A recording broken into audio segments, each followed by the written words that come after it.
O tingnan nyo guys, tuwang-tuwa naman talaga yung aking pamangkin sa pagsakay niya sa Barrio Fiesta ng Peryaan. Flying Fiesta. Kasi sa Enchanted Kingdom, Flying Fiesta ang tawag dyan.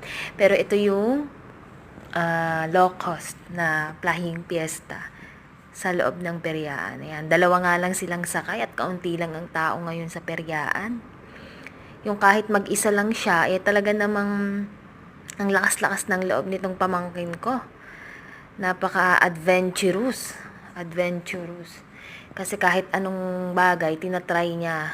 Which is okay naman kasi para nagbubus yung confidence niya. Ayan.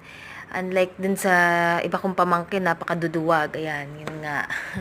At least kahit paano may matapang akong pamangkin. At tinatry niya lahat. Pero, syempre, may limitation din naman. And, ayun lang guys. Thank you!